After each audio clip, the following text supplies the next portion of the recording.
I never thought a single voicemail could change my entire life. It was a Thursday, nothing special. I was sitting in my car, parked outside the grocery store, scrolling through old messages while waiting for the rain to let up. I was bored, hungry, tired from work. Then I saw a voicemail from a number I didn't recognize, dated 3 days ago. I don't know why I hadn't noticed it sooner. Curiosity got the better of me, so I pressed play. A woman's voice, shaky, soft. "Hi, I'm not sure if this is still your number, but if you're who I think you are, I just wanted to say, I'm sorry for everything. You deserve to know the truth." My hands froze. My mouth went dry. I listened to it 3 times before I realized I had stopped breathing. She never said her name. Just that message. But somehow, something deep in me recognized her. All my life, there had been this feeling, like something didn't add up. Not exactly a hole, more like a thin veil, just enough to obscure what was real, but never completely hide it. I was raised by my dad, just him and me. He always told me my mom died when I was a baby, complications after birth. He didn't like to talk about it, said it hurt too much, and I believed him. Why wouldn't I? But that voicemail, it cracked something open in me. I drove home, barely aware of the road. Every memory from my childhood started playing like a film reel in my head. The photos without dates, the birthday parties with no mom, the way dad would sometimes look at me, like he was searching for something in my face. I needed answers, and I needed them now. When I got home, I asked him straight out, "Dad, who left this voicemail?" He didn't even ask what I meant.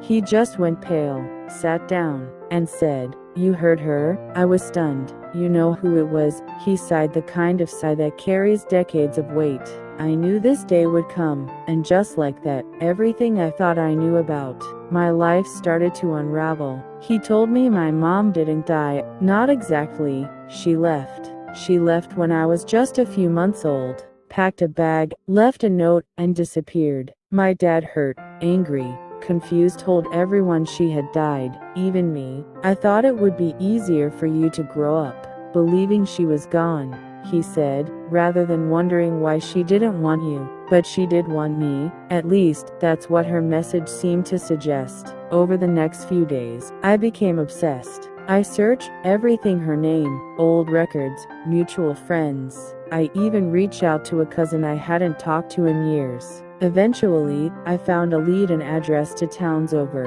a small art gallery. Her name was listed as the owner. I didn't hesitate. The next morning, I got in my car and drove there. My hands were shaking the entire time. The gallery was small, quiet, filled with soft music, and the smell of old wood. And then I saw her. She was arranging flowers in a vase, her back turned to me, but when she turned around I knew. Her eyes, they were mine. She froze. So did I. Neither of us spoke for what felt like a lifetime. Then she whispered, "You came." It was the strangest feeling, standing in front of the person who gave you life, but you've never truly known. We talked for hours that day, about everything, about nothing, about the years between us.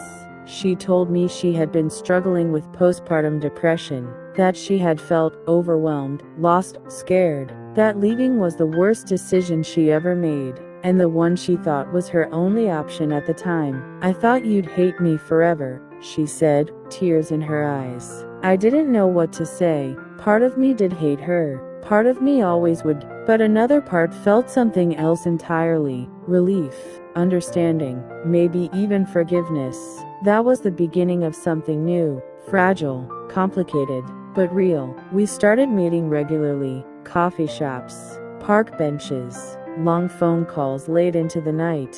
I learned things about myself I never knew: that I laughed like her, hated mushrooms like her, tapped my fingers when I was nervous, just like she did. I also learned that she'd been following my life from afar. She knew where I went to college, what I majored in. She even had a clipping of an article I wrote in high school, ticked into a box of mementos. She had never stopped caring, just didn't know how to come back.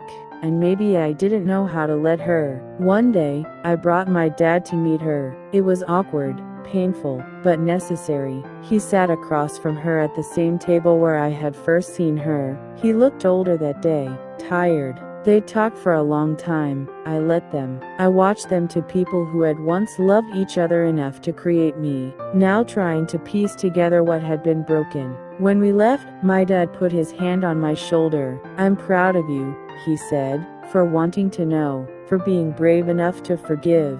It wasn't perfect after that. Life never is. But now, I know who I am, not just a collection of half-truths and hidden stories. I am the child of a woman who ran, and came back. I am the son of a man who lied, but also loved. And I am me, still writing my story, one truth at a time.